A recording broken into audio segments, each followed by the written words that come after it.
So thank you. Before actually explaining why, as a condensed matter physicist, I recently had to learn physics of relativistic massless particles in curved spacetime, I'll do like Jean-Bernard. I'll say a few words actually about my tribute to Christophe, my encountering with Christophe. So actually we arrived in Lyon pretty much at the same time, actually a few months of difference. But of course he was already a internationally known scientist, and I was just, I just entered CNRS. I was a young researcher, and as was mentioned actually by Denis, Christophe was quite intimidating. He was a very kind colleague. You could always actually go and talk to him, but there was something actually in his knowledge, in his behavior that was intimidating, and it took me actually some time actually to collaborate with him, more than 10 years. And I think the fact that we ended up collaborating was solely actually has to be put to the credit of Christophe, because we had a regular condensed matter group that we call Macron in reference to some local wine. And Christophe was one of the most regular actually members of this group, in spite of the fact that he was doing some rather abstract and mathematical field theory. He was attending all of the sessions, asking questions, and even contributing, as I'll show. And that's what led us finally actually to work on, as was illustrated, on a very different subject than a priori his main topics, the topological states of matter, that led actually to the co-advising of the thesis of Michel Fruchard, actually, who just entered CNRS. And actually this aspect of our collaboration, this work on topological states of matter, will be actually the subject of the next talk of Clément, another PhD student of Christophe. We'll talk about this aspect. I'll focus on some of the work actually which happens to be related to his last papers. And let me mention that beyond actually collaborations, this frequent discussion, he had a central role also as being somebody who could give you some technical advice on many different subjects. And as an example, I want to mention here this work that I've done with another colleague here, Andriy Fedorenko and Ivan Balog. So we were working on some functional renormalization group study of some disordered systems, and we were stuck. We managed to actually to derive a differential equation for some generating function, and we didn't know what to do with it. Andrei went to Christophe, who basically mentioned right away that through a suitable transformation, this could be transformed into the so-called porous medium equation that I didn't know at that time. And that ended up actually being the solution for the work, and Christophe was too modest actually to agree to sign the paper, so he's not credited for this, but what happened for this work actually happened in many times. He was really somebody that you could easily go and ask questions actually about some problems you might have, and he has an immense knowledge that was extremely useful in everyday life.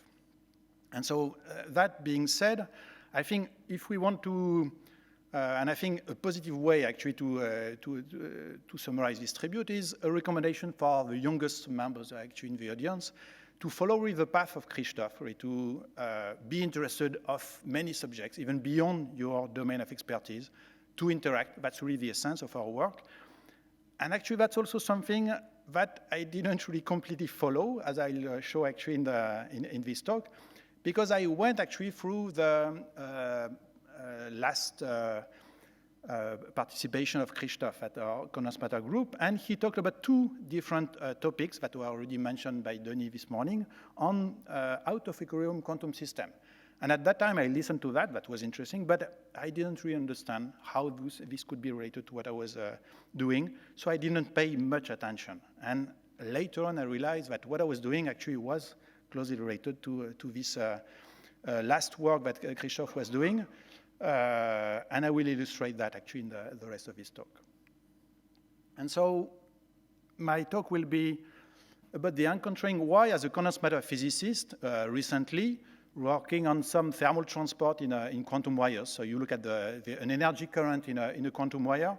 Why did I have to learn about some physics that happens close to a black hole, and that are about some massless, some anomalous massless fluctuations that are induced by space-time, and that are usually captured by what's called gravitational anomaly of a field theory. And so basically in this talk, I'll show how this is related to what Christophe was doing, and how this basically occurs in an experiment in a lab. So I first have to explain why in a quantum wire or in different materials we have some massless fluctuations.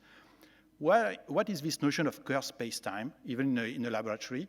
And then what are this notion of gravitational anomalies? So let me start by this notion of massless fluctuation. So it's something which is not completely new, actually, in condensed matter, that we can have some excitation that behave as massless particles in real materials, even though actually most of the time we have either spins or electrons.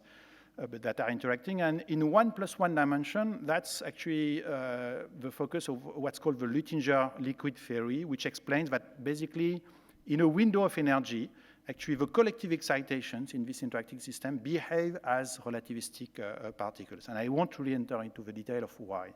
I just use this fact. And then much more recently, physicists were able actually to isolate a single sheet of carbon atoms that constitute graphite, and that's called graphene, because they knew that the electrons in this single layer of graphene behave as if they have no mass, as if they were massless relativistic particles, because basically you have a linear band crossing, so you have a linear dispersion relation. Linear dispersion relation, that's dispersion relation of massless particles. But beyond that, actually, the actual dynamics is driven by a relativistic equation of motion. And those two examples were actually complemented recently. I mentioned that I was working on topological materials, and in topological materials, again, you'll hear about that in the next talk. Those are materials that are described by some topological indices. But basically, what we learn is that at the edge or surface of this material, you have necessarily some edge states. That's the unique manifestation of this topological nature. And these actually states propagate again as if they had no mass, because you have here again a linear band crossing, a linear gap closing. And so that's something that we've learned recently. And another property that we've learned, again, I don't enter into the detail, I just want to mention that now we have a whole zoo of relativistic materials. If you look at the phase transition between two insulators that don't have the same topological properties, for example, you dope one of them, you change the chemical constitution of one of these material, then you cannot extrapolate smoothly between these two insulating behavior, these two materials, so you necessarily have to close the gap. And if you don't specify, if you don't have any specific symmetries, then you'll close the gap at a few points, generically. And so that means that you'll have, again, a linear band crossing, but now in 3 dimensions. And so with focusing on this, on how to stabilize this critical phase, we've learned how to find in nature 3D phases, 3D materials, in which the electrons behave as if they had no mass. So again, as if actually they were described by a relativistic equation of motion. So I just wanted to mention this because this is now a new playground for condensed matter physicists to look for exotic properties of this quantum field theory, of relativistic field theory. And in particular, actually, and that will be the subject of my talk, in some of their exotic properties, such as quantum anomalies. In the rest of my talk, I'll focus really on the simplest example, the one that I started with. So these 1D systems that are described by actual conformal field theory, by relativistic field theory. So I've just described how you can have some massless fluctuations. And what about now this notion of space-time curvature? Because in a lab, usually we don't learn actually. When you want to become a condensed matter physicist, you don't really have to learn general relativity, although as I'll show, it's useful. And so the relation between Kerr spacetime and condensed matter originates from this notion of thermal transport. How do you describe actually the energy current in a system on which you apply a temperature gradient? If you want to describe the simplest actual response theory, linear response theory, usually what you do is you identify what's the conserved quantity that you're going to transport, the electric charge. And following this, you identify the coupling potential, actually, to the Hamiltonian perturbation that's going to drive the system out of equilibrium. That's just standard, but with energy transport, you realize that you have a problem because actually the field, the natural field here on which you're playing with, doesn't actually enter as a Hamiltonian coupling. Actually, it's a prefactor of this Hamiltonian. And so what's the coupling potential? This was actually solved long ago, actually by Joachim Luttinger, a great physicist, who showed that actually the natural way to describe thermal transport is by relying on a gravitational field, so actually a curved space-time.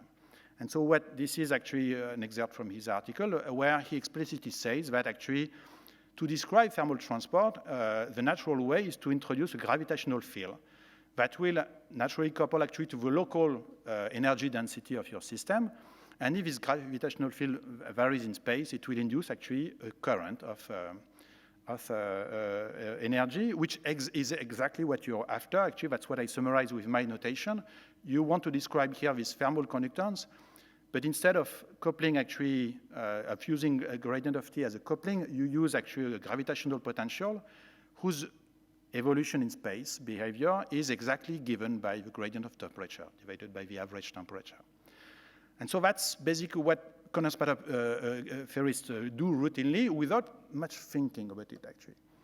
And so let me actually zoom here on this footnote. Luttinger noticed that if gravitational field didn't exist, he was actually, he even dared to say that one should invent actually the gravitational field just for this purpose. But he also relates his work to some previous work by Tolman-Ehrenfest that I will comment on now. So Tolman and Ehrenfest, actually in the 30s, they were working, that's after the advent of general relativity, they were working on radiation in a curved space-time. And that they realized is that the equilibrium temperature of radiation in a curved space-time is not homogeneous. Actually, it varies in space.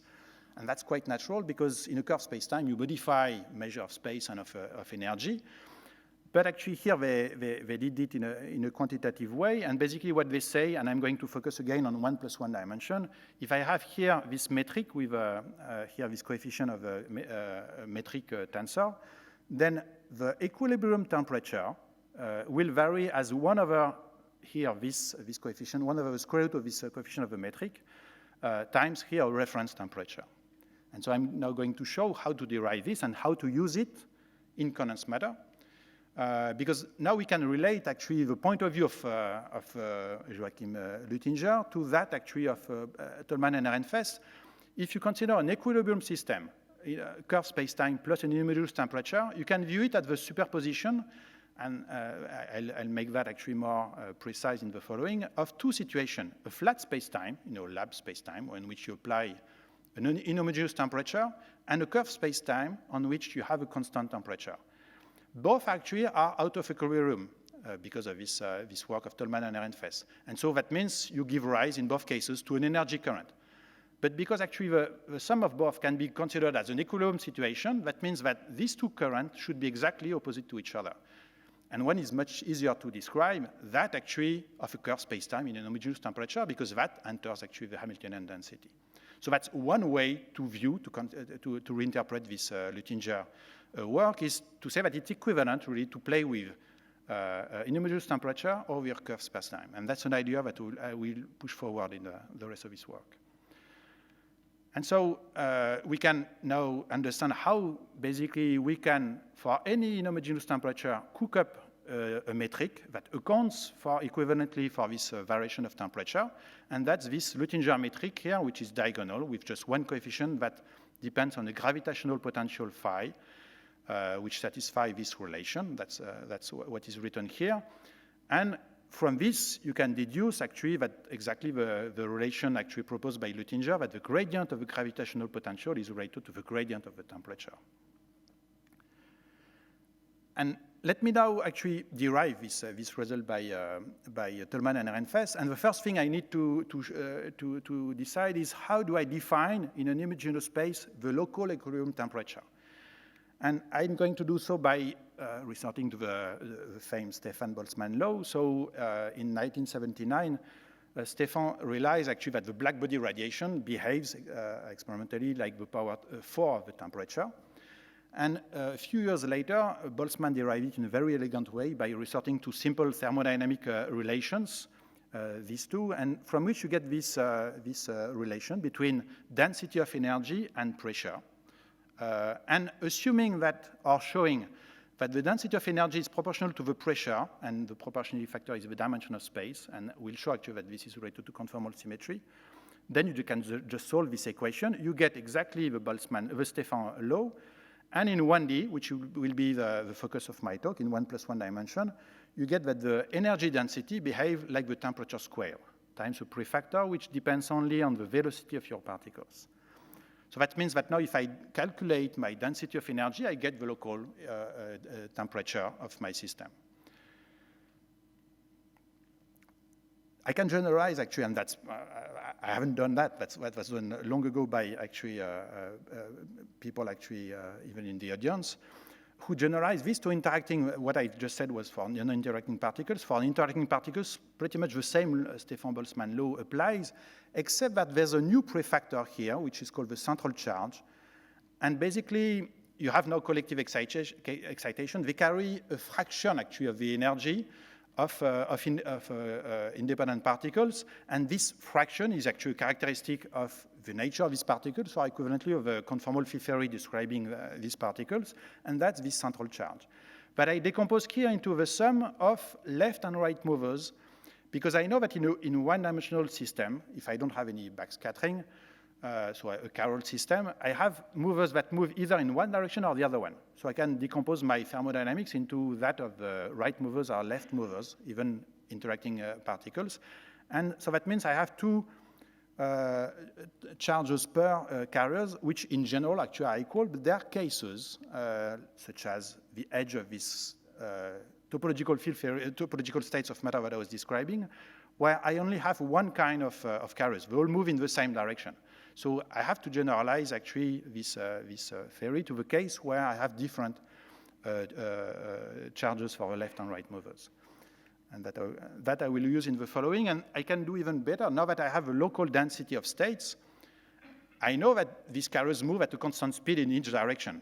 So that I know their velocity per carrier. So that means that the net energy current is going to be the difference now of these two charges times, again, the same temperature. The momentum is proportional to the energy, so that means that the net current is proportional to the net momentum, etc.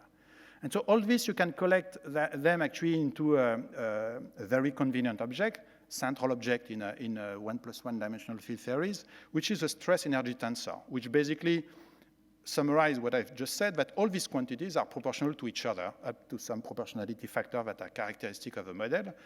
And that basically this stress energy tensor, that I define for now this way, is just a constant times t squared. So if I calculate the stress energy tensor, I get the local temperature. I can do that now in curved spacetime. So again, for this metric that I previously introduced, diagonal and static one, I'll only consider metric that don't depend on time. Same thing, the stress energy tensor is proportional to a single energy scale, and that's just the local temperature. So now, to derive actually the result of Tolman-Ehrenfest, I just need to calculate this stress energy tensor. I do that by relying on some symmetries. Conformal symmetry actually tells you that this tensor, this stress energy tensor is stressless, so that's what we already derive. Energy density is pressure.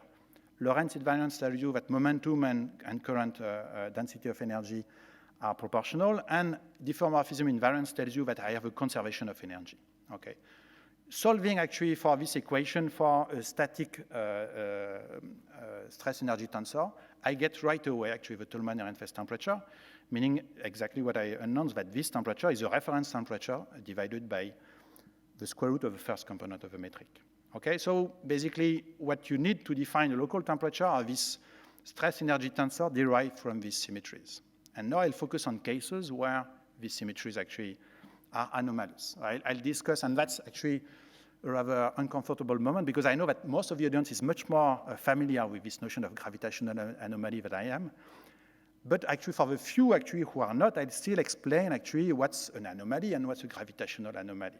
And again, explain the fact that this is presented by a condensed matter theorist. And so when you focus, and what I did previously on symmetries of a model, you focus on symmetries usually at the Hamiltonian or possibly at the action of your field theory. But there are cases where this symmetry doesn't translate to a symmetry of the field theory. And those cases are called anomalous symmetries. And that's typically a case where you cannot regularize the measure in a way that satisfies this symmetry. Okay, so that's an annoying actually property of some of these symmetries. But the practical consequence is that all the conservation laws that you have deduced from these symmetries are spoiled now by well, property of a field theory as opposed to the Hamiltonian. So I associate that to some property of quantum fluctuations. And this happens spontaneously when you consider a relativistic field theory in a curved spacetime. And so to be more precise, this is just a summary of what I've done previously. I've used these three symmetries to derive the Tolman-Ehrenfest temperature, okay, to find the stress energy tensor. But actually, they are spoiled when you're in a curved spacetime. And so they are not anymore symmetries, they are anomalous symmetries, meaning actually that the conservation equation that I was writing are modified. And actually, you find here, you see that there's a new energy scale entering this conservation symmetry. And this new energy scale is set solely, now you have a curved spacetime, you have a local curvature, or Ricci scalar here, and that basically gives you a new length scale that translates into a new local density of energy. And so that means that now this density of energy enters the fact that energy density and pressure are not equal, and that the energy density is not anymore conserved. And I've used here a particular expression for these anomalies. And so you can just still solve actually the resulting equation for the stress energy tensor. What you get is the classical expression, the one that provides the Tolman-Ehrenfest temperature, plus here some expression that depends on this new length scale and some special average of this new length scale, which I'll call epsilon Q2. So I have now two new energy scales entering the problem. They are quantum energy scales set locally by the curvature of spacetime, and they basically enter the expression of this stress energy tensor, so they've modified the local thermodynamics. And so if I summarize all of this, I'm just rewriting the same thing. I have a new energy scale that tells me that energy density and pressure are different. And the new energy scale basically renormalizes actually the Tolman-Ehrenfest temperature. And so we've also discussed how that can be accounted as a new definition of a local equilibrium temperature, a modified Tolman-Ehrenfest temperature, but I won't discuss that in this talk. Remember that these two energy scales enter differently actually into these thermodynamic quantities. And so the natural situation, and if you learn about this, the natural place to look for a physical situation with this energy scale playing some role is a situation where I have a strong curvature of spacetime. So a natural example is a static black hole, one with a fixed background, which has a very strong curvature, and that's what I consider now a Schwarzschild metric for a black hole. Again, that corresponds to the metric I was considering, except that the second coefficient now is 1 over f, okay?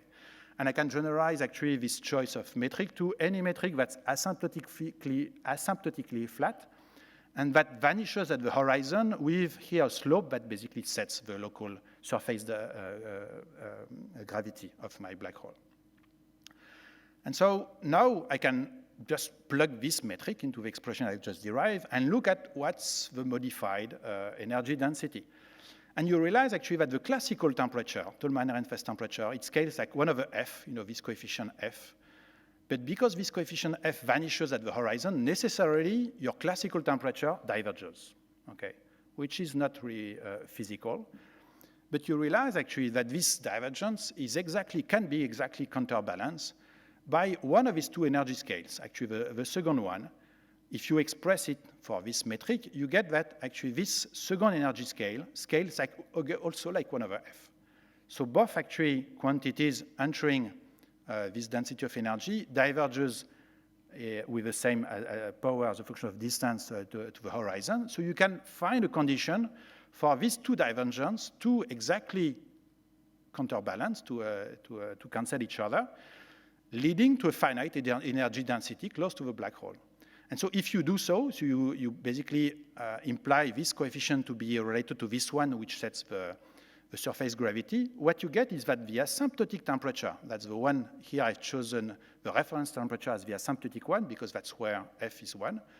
So the asymptotic temperature of my system is actually related to the surface gravity. And that's exactly the expression for the Hawking temperature. So we can now, so that's a way actually to derive this Hawking temperature from this physics of quantum anomalies. That's not new, that's what was actually started by Christensen and Fulling. I can look at other properties. So now the energy density, so the divergence of these two quantities was exactly canceled, but this one remains. And actually, what I get is that the energy density becomes negative close to the black hole, while the pressure is exactly opposite. Quite similar, actually, to what you would get in a Casimir effect. You can also look now, come back actually to the outgoing current, so current of energy of the right movers, the one that moves away from the black hole. They are solely given by these two quantities that cancel each other at the horizon, so nothing exits the black hole as it should. So we find here a current which is 0, and that asymptotically is given by the Hawking radiation. So we can separate a region here where I have no effect of this quantum of this curvature. All the quantities are equal. I have just a classical regime, and a regime with very strong departure from these quantities because of this new energy scale set by the curvature. Okay, so that was basically the introduction of what happens when you consider massless relativistic particles in a curved spacetime, but I've shown that in a lab, you can have some massless relativistic particles, and you can have a curved spacetime if temperature varies fast enough in space. And so now the task actually that we decided to tackle was how can we have similar situation in a very simple system, ballistic conductor, but where actually I have anomalous properties that are related to those I've just described close to a black hole. So how can I have some effect of this gravitational anomaly in the thermal transport in a lab? And I'll first start actually by something that, again, some of the members of this audience know much better than I do, a thermal quench, a quench of a quantum wire imposed by temperature. And then I'll focus on something which is more exotic, a periodic quench. So doing some flow physics with this quench, and I'll show again, there are people here who've worked on that. I show that in both cases, you have signatures of these anomalous fluctuations. So first, actually, this notion of a quantum quench, so there's, and that's where actually the original, the last work of Christoph comes back. So there's a standard actually protocol to study out-of-room physics in quantum systems, and you can find, for example, here some recent reviews, including one by members, organizers actually of this conference. And so a standard protocol is to prepare two equilibrium states, but that are different to each other.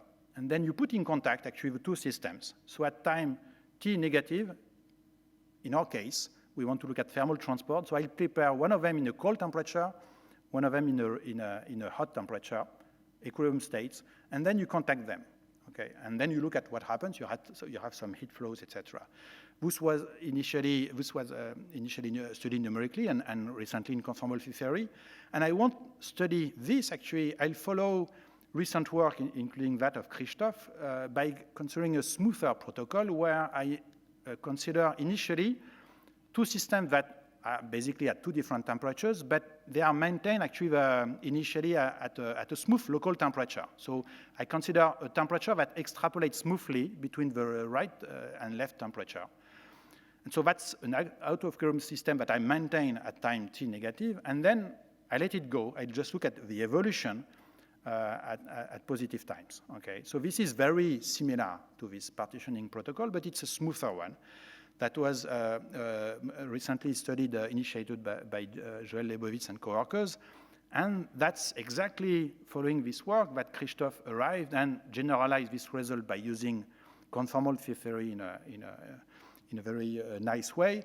And he even extended actually these results to consider noise, so to consider these full counting statistics that I won't discuss, but which is very interesting, and a work done with Karol Koszlowski, another colleague here.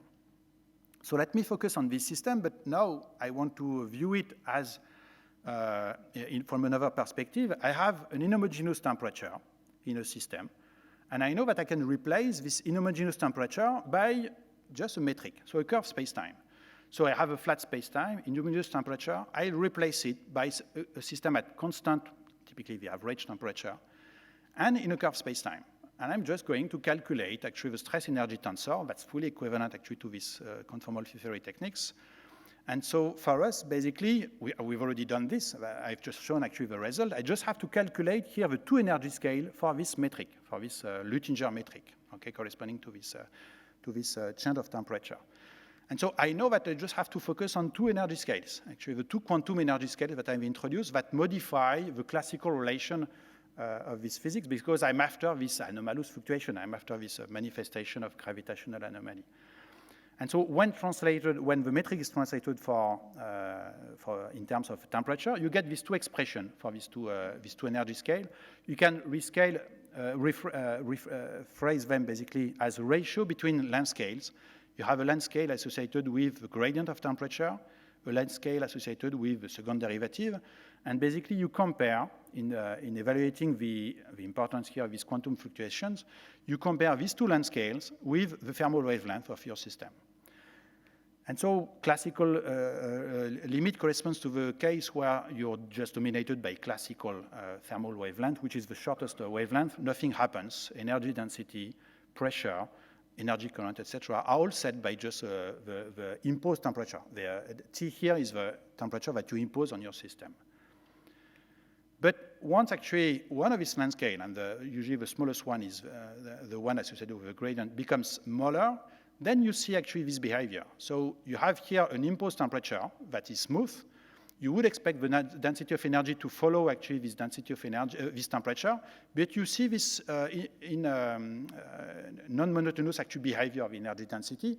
This shaded or this blue area here are clear manifestation of the importance of this epsilon Q1, so an effect of curvature, and so for me, are manifestation of this gravitational anomaly or anomalous fluctuation. If you put numbers actually on this condition, for relativistic velocity in typical materials, you find actually something which is not crazy at all, that you need to cool down your system to 100 millikelvin. That's something which is routinely done in a cryostat. And that you should look at a jump of 20 millikelvin over a length scale of 10 microns. So you're not thinking about atomic physics type jumps. You're thinking about a rather smooth, actually, at this scale jump. That's something realistic, and we're actually working with experimentalists to find this. And so what I've described was the initial state. You impose an inhomogeneous temperature, and you look for the energy density. It doesn't follow the temperature, but that's a static state. Now you release it. So I was describing basically the physics at negative times here. And then at time t equals 0, I just release this temperature. The system evolves freely. And we know actually what's going to happen. I have left and right movers. They're just going to carry their initial temperature at times t equals 0. So I have a light cone here. And outside of this light cone, basically nothing happened. The system is still either in its right or left temperature. So I have just an energy density which is set by this temperature. And in between, so that's what you find here, in between, I have left movers at the right temperature, right movers at the left temperature.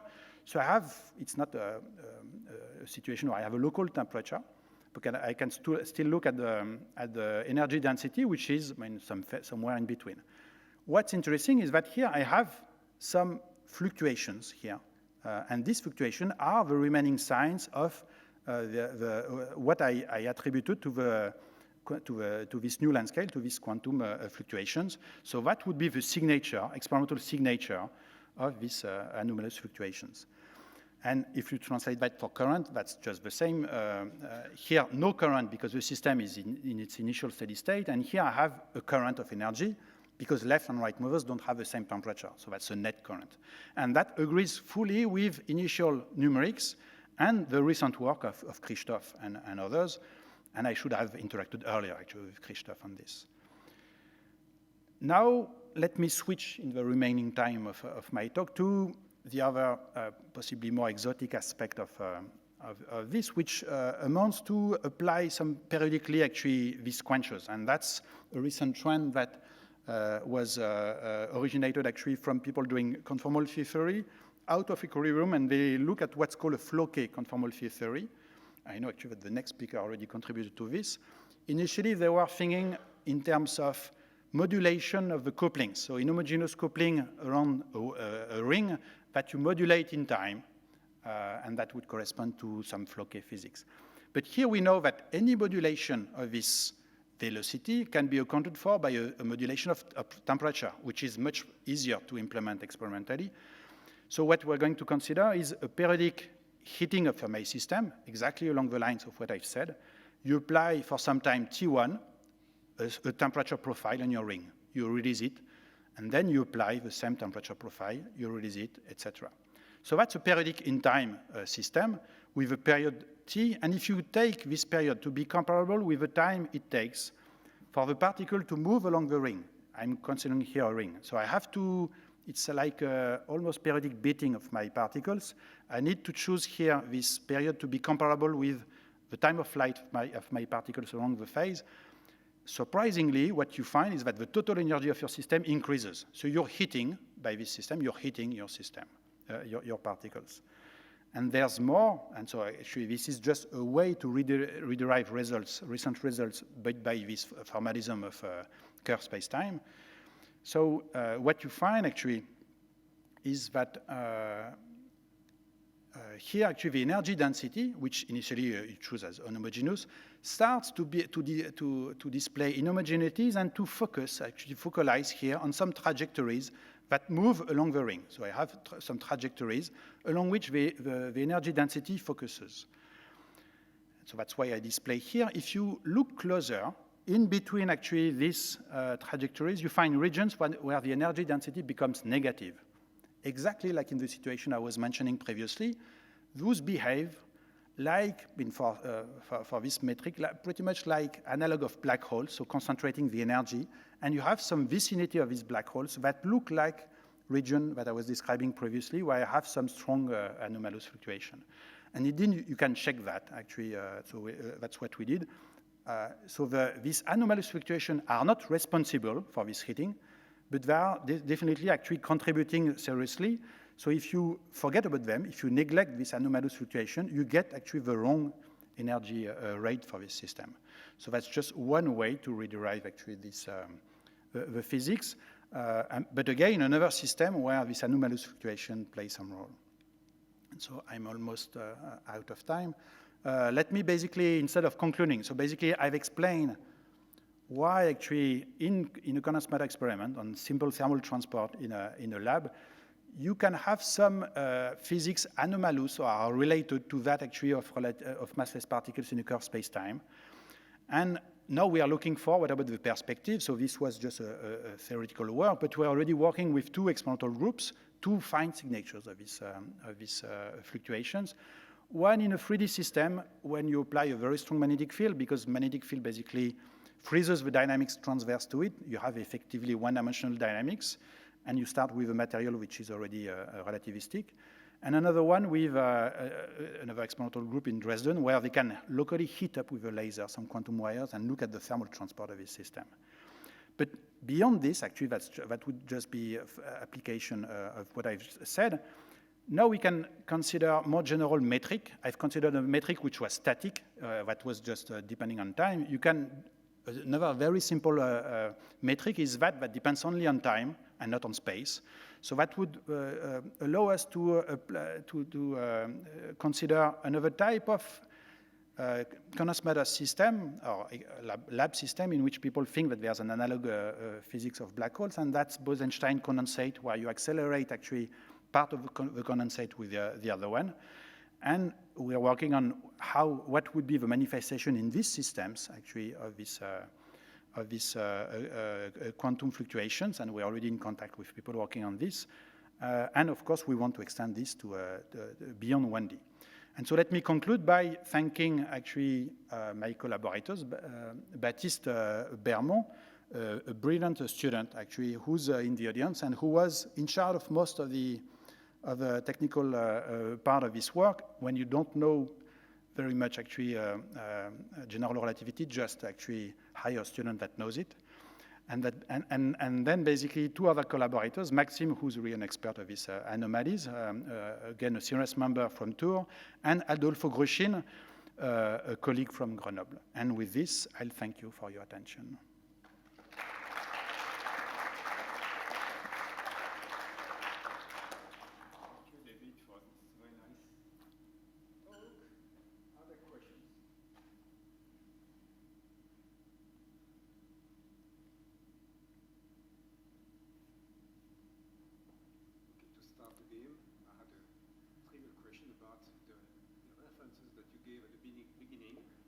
intrigued by these people writing about relativistic electrons in 37, and Mr. Herring in 37.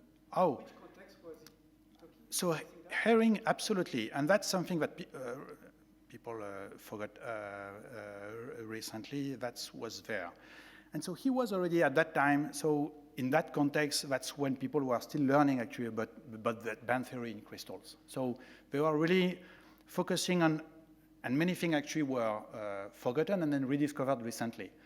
So they were really into the meaning of band structure, what are the consequences for the dynamics of electrons, etc.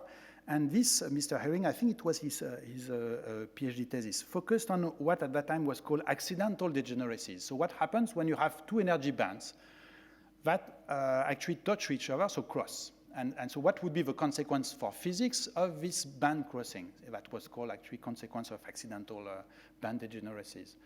And so basically, he already derived that close to this band crossing, it's not only that the dispersion of electrons is linear, but it's really that the equation of motion mimics exactly that of relativistic particles. So he already derived that.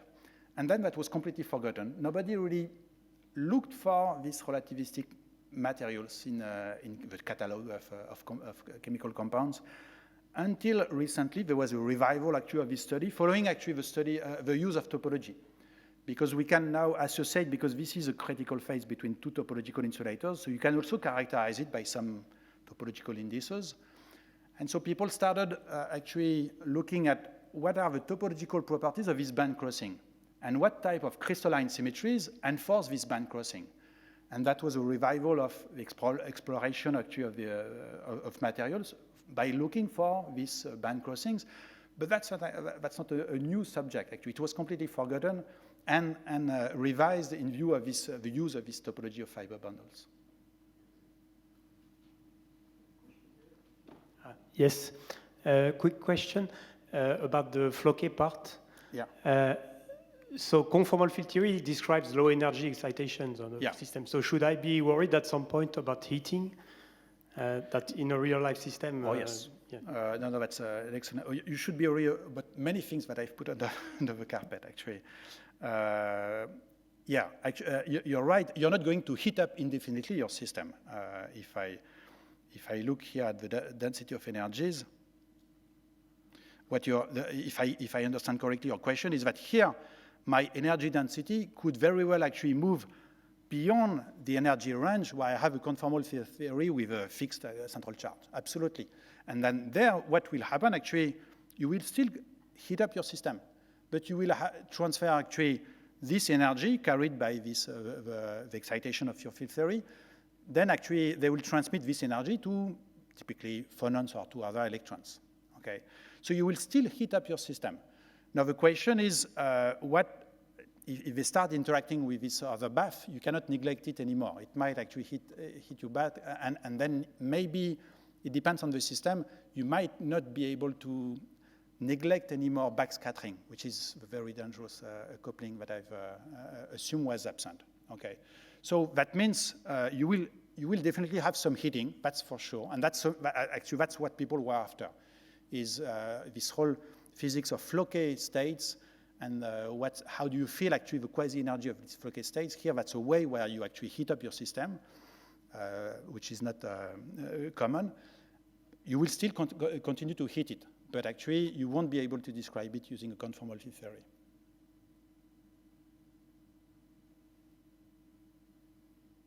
Yeah, I had a quick question. So you looked at profile of temperature and how they evolve. So I mean, but typically if the profile of temperature is very too quick, like I think this L1 distance or something, then you have corrections to these equations. I mean, maybe you have diffusive or dispersive corrections or something like that. Did you look into that? I mean, do you think about what the corrections are to this description in terms of the geometry? The honest answer is no. We haven't looked at that. So, and I explained really our motivation, which was, manifestation of this gravitational anomaly. And so, of course, and I guess your question might be related to, is there an equivalent way? Are there other ways to describe possibly similar effects, or are there other effects that could play some role? Okay, and that we don't know. And again, you have to take my presentation as a presentation of an outsider, somebody jumping onto this problem from the condensed matter point of view. And many things have been done, for example, from the hydrodynamic point of view that I'm not sure I'm familiar with. But so that's the honest answer. We haven't looked at alternative way to derive this or possible other manifestation close to. But as I said, actually, the numbers actually were reassuring because that's rather smooth actually for this temperature to vary smoother than any usually microscopic land scale or land scale beyond which your theory should apply. So that was the first thing we checked, is whether all this was unrealistic in condensed matter. Quick question. You have emphasized the role of gravitational anomalies in transport theory in some condensed materials. Do you think that you can turn around this relation just providing some analog gravity models for understanding gravity problems in this framework? So analog gravity is much more tricky because then my background, for me that means that the background should vary. So recently we had the visit of Subir Sajdev, who's been also working on how to use quantum gravity physics in condensed matter. First thing he pointed out is that I don't have any dynamics of my background. That's what the system is. And I would need actually to have these dynamics, to have a feedback from this energy density of this background, to have some analog quantum gravity. Right now, I don't have any clue of how that would mean, having two systems with two different heat capacity. I definitely not thought enough about this, and that's not. That's already very difficult to implement these experiments. Actually, that's with state-of-the-art measurements, and so analog quantum gravity. Right now, I have no sign of systems in which we could look for it. Yeah, when you look at classical heat-conducting steady states, you find that there's a very important role of the sound waves. Yes. And the sound waves, actually, those that come from the hot side and the cold side are not in symmetry, and that asymmetry is exploding for small k vectors. Is there any analog here? I didn't see any effect of sound. Is it because the system's too small, or what is the reason for not having physics of sound? Not having physics of sound is because I neglected it, actually. Because, but actually, that's one in dealing with experiments. That's the main. Yeah. So I would like to recommend. It's interesting because the sound physics in exactly such systems where you break the symmetry by hand is crucially interesting and non-trivial. Absolutely. So one system where it plays a crucial role is actually these Bose-Einstein condensate analogs.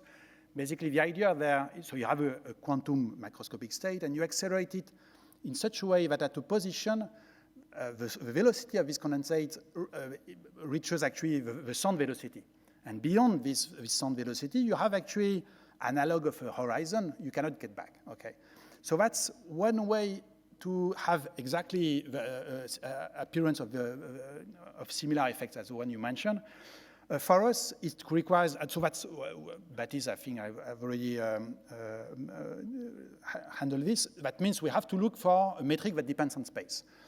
And then the obvious question is also to come back to the quantum wires and look for similar effects. And I agree there's a whole domain there which hasn't been really explored and where both degree of freedom should be handled on the same footing. But that's plans for the future. Yeah.